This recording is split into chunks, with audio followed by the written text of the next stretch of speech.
Isang mapagpalang araw sa inyong lahat at sa ating guro sa Filipino 405, Dr. Rita C. Palma. Ako po si Binibining Felian S. Castañeda, ang mag-uulat ng Full Language Education, Content-Centered Education at ang pagkatutong task-based.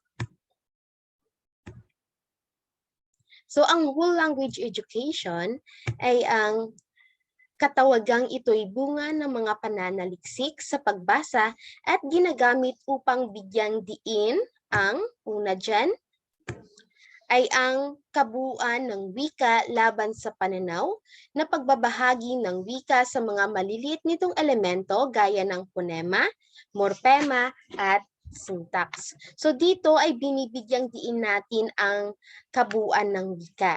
Tulad na lamang ng mga maliliit na elemento gaya ng phonema na isa sa mga unit ng tunog na nagpapakita ng kaibahan ng isang salita mula sa isa pang salita ng particular na wika. So ang morphema naman, ito naman ang pinakamaliit ng unit ng salita na nagtataglay ng kahulugan.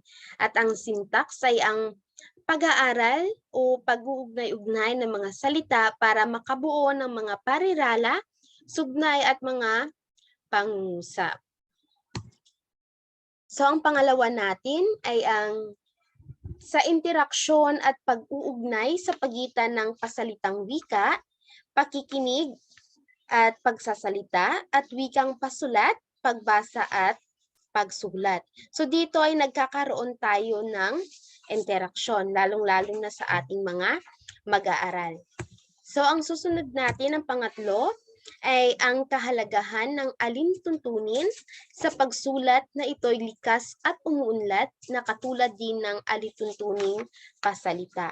So isa sa mga mahalaga ay ang pagsulat, lalo na kapag ang bata ay nakakabuo na ng pangusap at nauunawaan na rin niya ang kanyang mga sinusulat. So sa kasalukuyan ay malawak ang nasasakop ng katawagang ito sa edukasyon.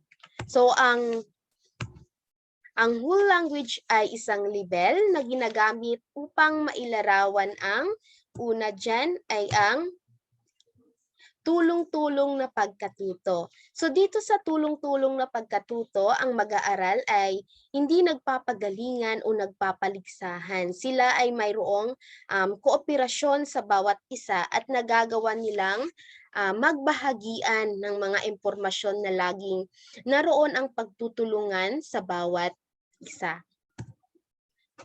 So, sunod natin ay ang pagkatutong partisipatore. So dito naman ang ating mga mag-aaral ay may partisipasyon sa bawat isa at sa kanilang pinag-aaralan.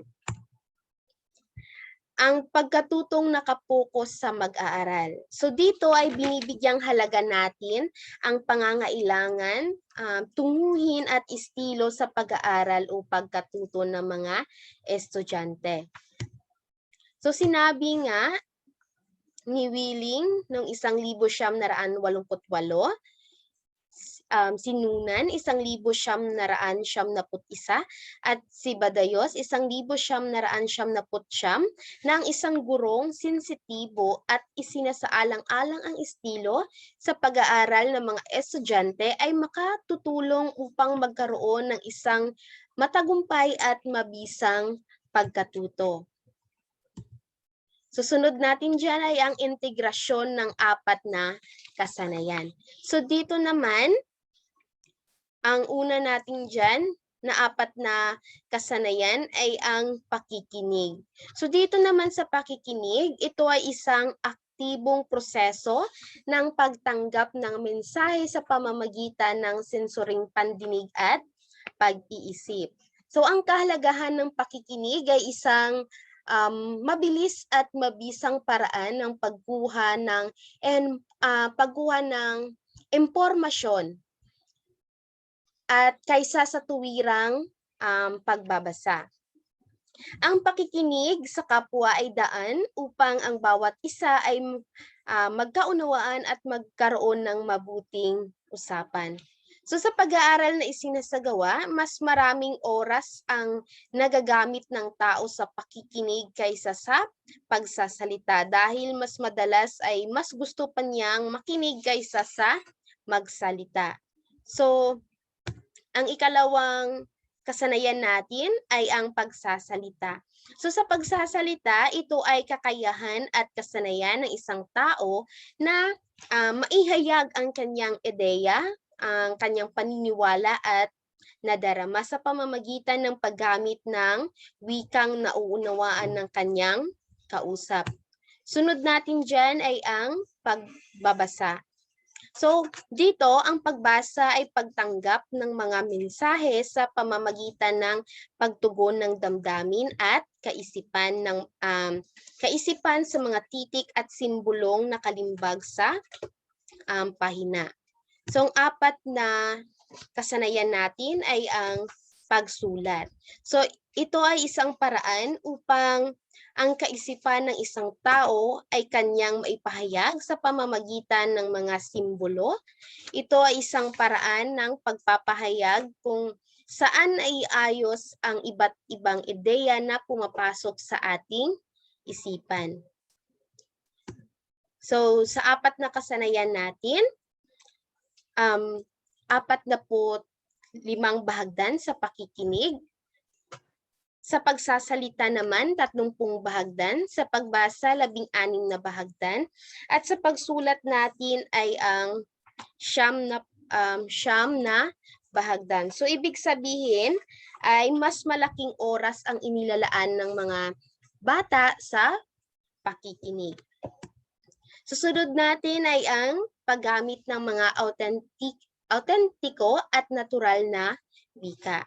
So, ang mga pangangailangang pangwika ng mga mag-aaral ay kailangang nakapaloob sa isang konteksto. Gumamit ng mga kwento, sitwasyon o mga tauhan at mga usapang pamilyar sa karanasan ang mga mag-aaral upang mapanatili ang kanilang atensyon at mapatatag ang kanilang retention. So ayon nga kay Peacock, 1977, madaling magkaroon sila ng pagkatuto at kamalayan sa mga bagay sa kanilang komunidad na ginagamit nila sa pang-araw-araw na pakikisalamuha. Ayon naman kay Wilkins, 1976 hanggang 1978, ang mga autentikong kagamitan ay yung mga isinulat sa mga katutubong tagapagsalita at hindi espesyal para sa mga mag-aaral na di katutubong tagapagsalita ng wikang pinag-aaralan. So, ilan sa mga autentikong kagamitan na ginagamit sa pagtuturo ng wika ay halimbawa na lamang nito ay ang mga mapa, recipe, balita, patalastas o komersyal, programa sa radyo at telebisyon.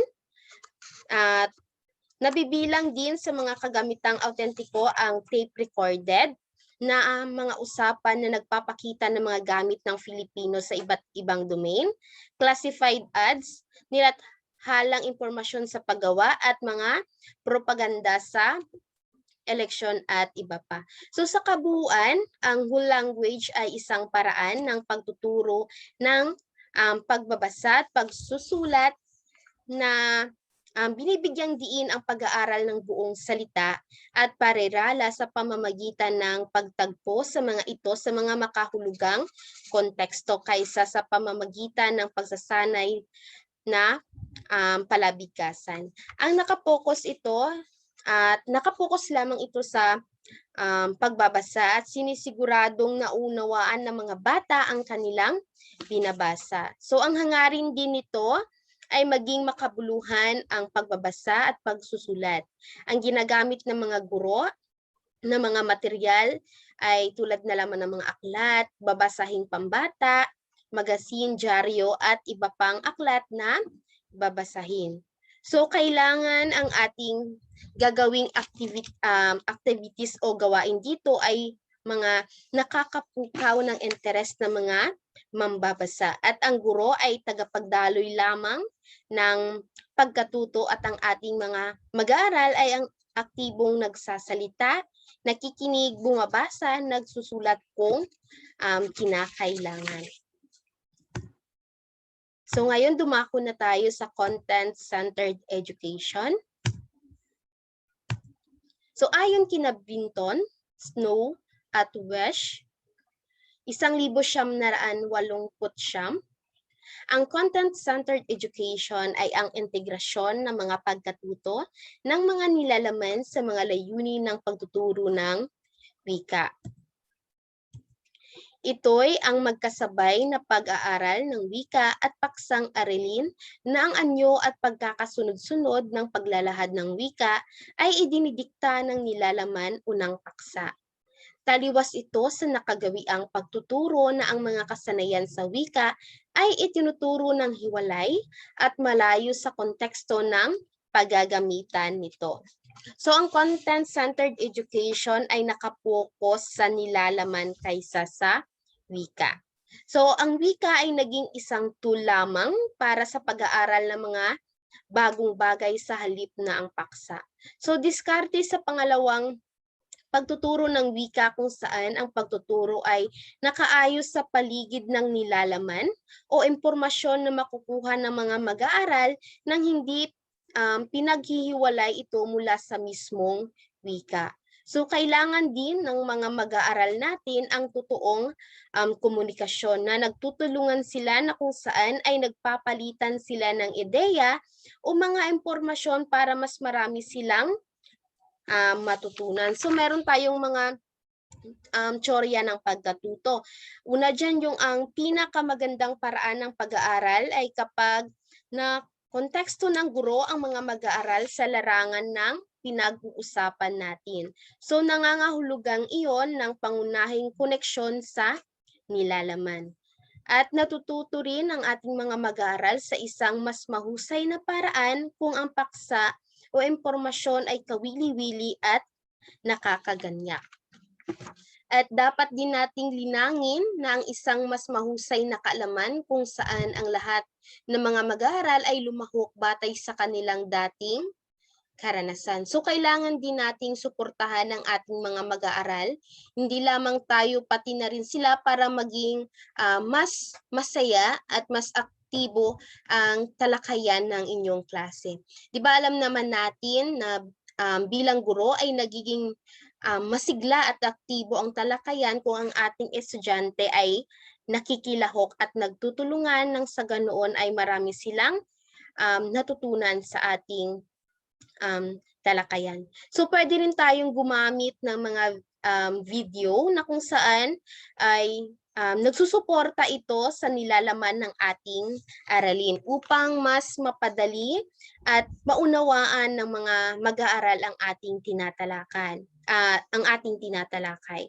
So para magkaroon din sila ng ideya tungkol sa inyong aralin. At pinupukaw din ng pagpapanood ng video ang kanilang interes dahil nakikita nila ito at nakawiwili ito para sa kanila. So sa kabuuan, ang content-centered education ay hindi nakatuon sa wika mismo, ngunit sa kung ano ang itinuturo sa pamamagitan ng wika. Iyon ang wika na naging daluyan kung saan may bagong natutunan at ito ay nakapokus sa nilalaman. So yun ang content-centered education. Susunod natin ay ang pagkatutong task-based. So ayon kay Michael Bren, 1987, ang task ay alinmang binalangkas na pagkatutong pangwika na may tiyak na layunin, nilalaman, paraan, at mga inaasahang matatamo ng mga magsasagawa ng task. So sa katunayan, ang task ay isang espesyal na anyo ng teknik, subalit mas malaki ang saklaw nito kaysa sa teknik.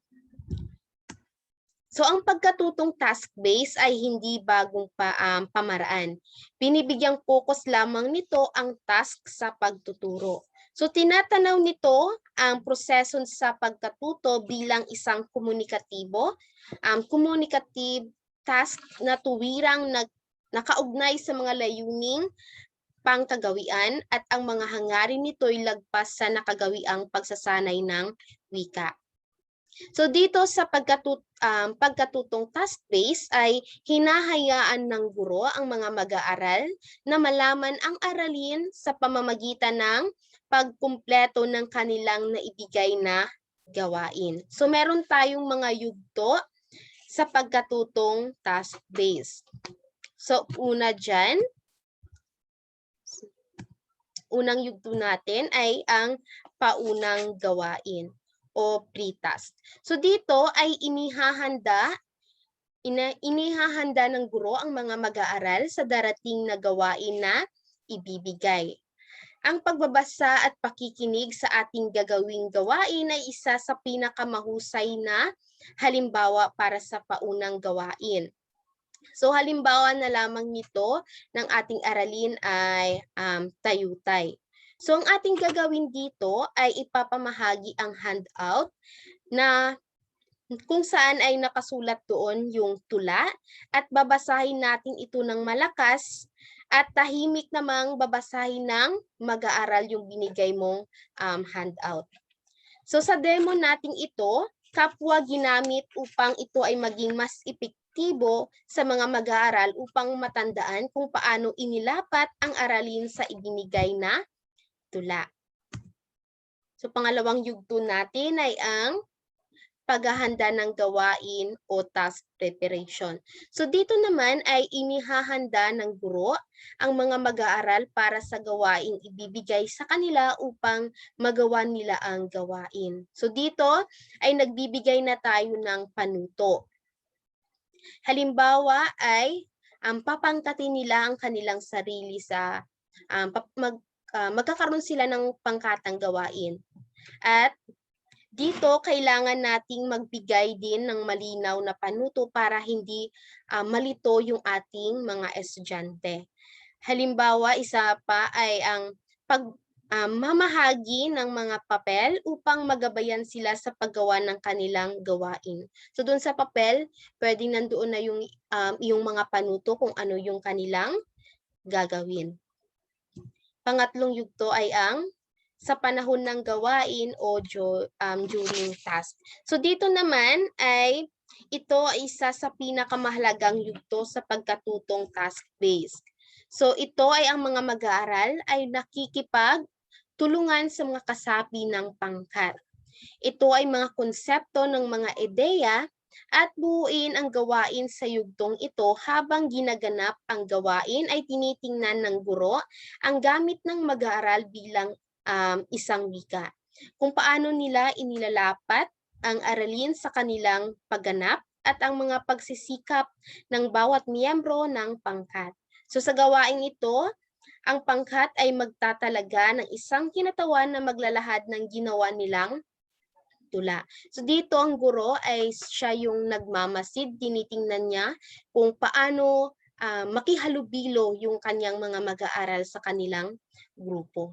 At ang panghuling yugto natin ay ang post-task. So dito, sa post-task ay kapag sinusuri ng mga mag-aaral ang kanilang pagganap.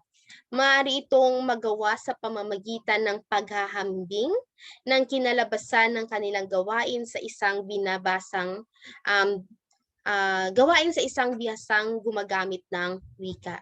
So maaari rin itong kasangkot sa puna na ibinibigay ng guro at kasunod sa pagsasanay ng wika na lumilitaw sa gawain. So nagbibigay sila ng refleksyon tungkol sa kanilang ginawa. So dito sa task, ang pagkatutong task-based ay ang ating mga mag-aaral yung tumutukoy kung ano yung ano yung kanilang dapat na matutunan. So dyan lamang po nagtatapos ang aking pag-uulat at sana'y may natutunan kayo sa ating tinalakay ngayong araw. Maraming salamat po at hanggang sa muli. Paalam!